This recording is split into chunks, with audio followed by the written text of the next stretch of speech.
This week we've been talking about communism versus democracy, okay? You've already learned about Red Scare, McCarthyism. The big issue that you need to understand with the Cuban Missile Crisis is that Cuba is going to be led by Fidel Castro, okay? He's a communist, so when we talk about communism, same thing as the USSR, okay? Practicing the same deal. In 1961, the U.S. makes a plan. We want to overthrow Castro in the Bay of Pigs invasion, okay? But it's going to be like an epic fail, okay? It's not going to work out. So, in 1962, the Soviets are going to have nuclear missiles and a launching pad sighted by a U.S. spy. Now, here's the deal, though. You say Soviets, you're talking about Soviets, right? They're in Russia.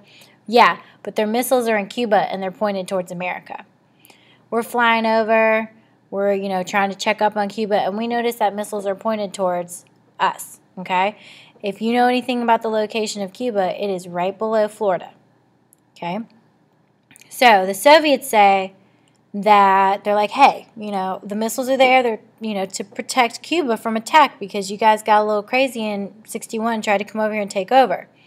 The U.S., you know how we are. We're going to fear otherwise. And we're like, no, bro, we know you're going to shoot us, okay? So JFK meets with the Soviets. They chat it out, okay?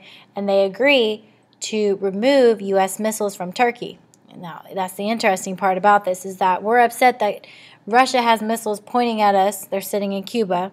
But we have missiles in Turkey that are pointed towards the Soviets, okay? So it's a little tick for tat here. So we talk, we discuss, we shake hands. We're like, hey, we'll move our missiles if you move your missiles, okay? Here's some pictures. You have Cuba, which is located right below Florida. Here's a Life magazine talking about the Bay of Pigs. And here's some pictures from Cuba where the missiles are, vehicles, 7 missile trailers, okay, the ejector, or erector, and then you have the missile trailer. There's some more. So this is a launch site in Cuba, okay, and we flew over and we saw this. All right. This is a declassified document talking about where the location of the site is to launch the nuclear weapons and then the magnitude that it would have on the United States. Now, the attempts to slow the arms race, okay? So later on, after Bay of Pigs, JFK has been assassinated. Nixon, in 1968, he's going to initiate the Strategic Arms Limitation Treaty, which is for short, and you all will probably reference it this way, is SALT I, okay? The big deal is that we're trying to limit the number of weapons held by each side, okay? So we're like, hey, if you chill out on weapons, we'll chill out on making weapons. Let's kind of just lower the production of weapons, okay? Also, there will be the Anti-Ballistic Missile Treaty, which is known as the ABM. It prevented development that could shoot down nuclear missiles, leaving both sides vulnerable to other weapons, okay?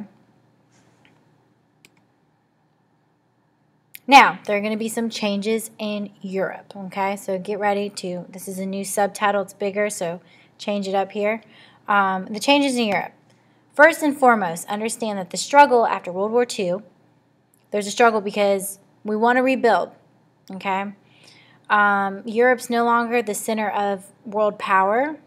The United States is during this time. Russia's got a lot of power too, or the USSR.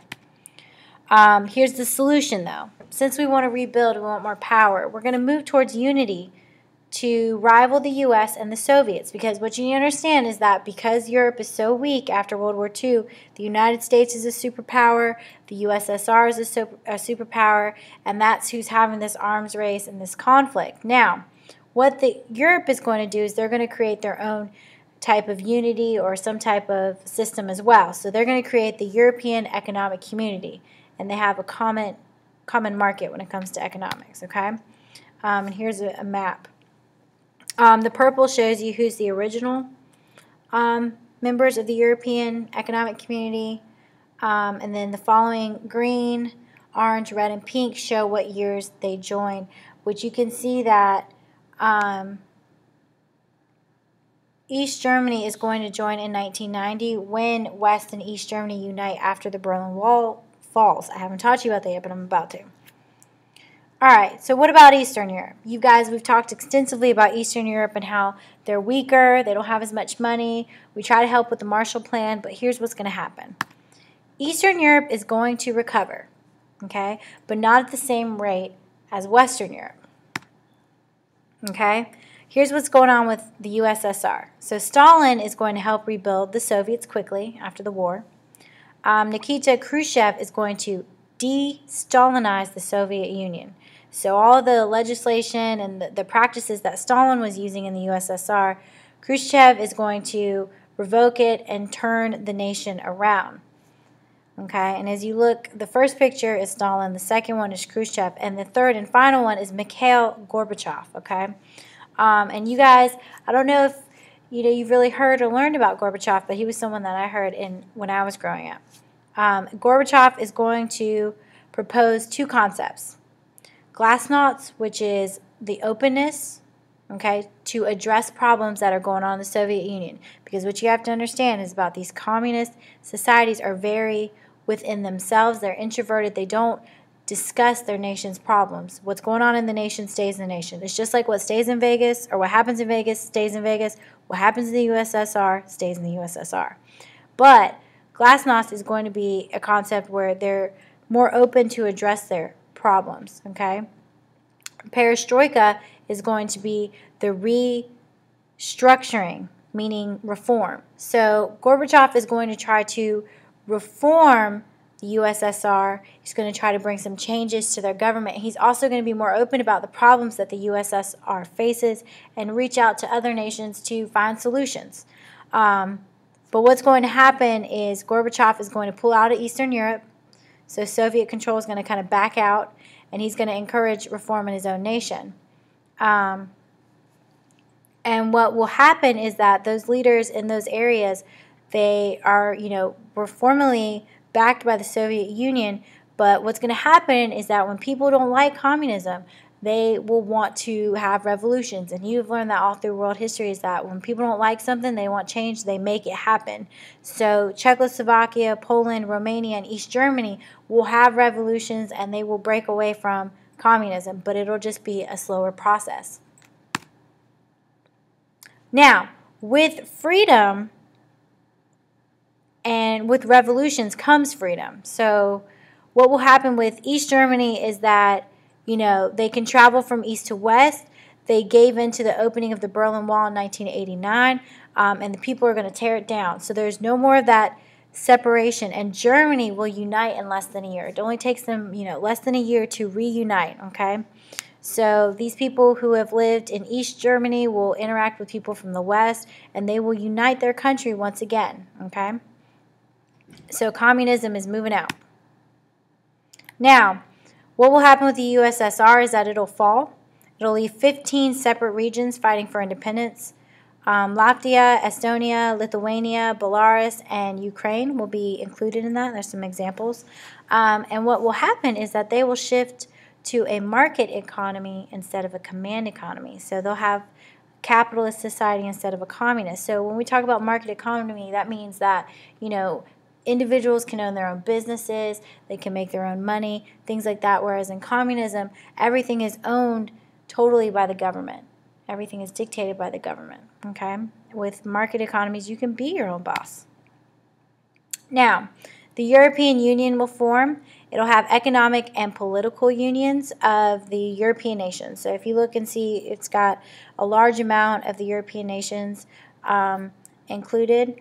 And they're going to unite here, European Union. So when you think Europe, think unity, okay? Also, changes in the United States. What's going to happen is that we will be booming in the 1950s. In the 1970s, the economy is going to slow down. We're going to have some issues with oil production, and then in the 80s, prosperity will return.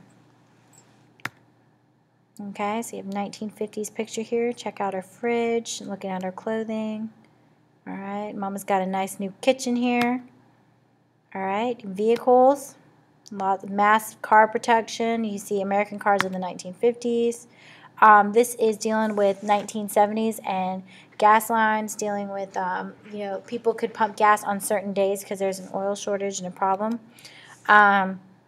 And here are all the cultural pictures encompassing the 80s and some of the 90s. So if you see Pepsi, the Rubik's Cube, Ferris Bueller's Day Off, Pac-Man, Nickelodeon, Frankie Says Relax, which is from a song in the 80s. You have computers, and also Ronald Reagan. Now, some of the social changes that the United States will have is the GI Bill, which the GI Bill, and you probably want to put a little star here on your paper, the GI Bill is going to give men coming back from the war money, and they can take it to get an education. And a lot of these men will take it to get an education so that they can better their lives as they return to the States post-war. Civil rights, big deal. 1948, we're going to have the integration into the military, which I told you, about Camp Lejeune and how we have the Montfort Point Marines, or one of the first integrated units in the Marine Corps. We have 1954, which is a big legislative case for the Supreme Court, which is Brown versus Board of Education. It's going to integrate schools. Martin Luther King Jr. is going to campaign during this time. 1964, we're going to have the Civil Rights Act, and 1965 is the Voting Rights Act, okay? Women's rights are going to take off in the 1960s and 1970s. Women want equal pay, equal opportunity, just as well as African Americans do with their civil rights. And the counterculture, which will be the rebellion against the mainstream. So when you see these women with their pumps and their pretty poodle skirts, there's the counterculture of hippies, beatniks, the guys who go off that beaten path because they're trying to rebel against that mainstream ideal in our United States and our society in the 1950s and 60s. They'll talk about free love and Woodstock and all of Jimi Hendrix. That's what I always think of when I think of counterculture. Yeah. So, the GI Bill. Shall I go back to school? You have women. They want constitutional equality now. Okay. Make love, not war, which is a big theme with Vietnam, which you've already learned about previously in previous slides. But the counterculture, the hippie movement, these are going to be people who want to love each other and not have a war, not even fight in a war. And that is the end of this video. Make sure you remind yourself that you can fast forward, rewind, or pause. I hope you enjoy. If you have any questions, make sure you're ready to propose them to Ms. Cannon tomorrow, because we're going to have a great discussion about these notes. And I look forward to seeing you tomorrow.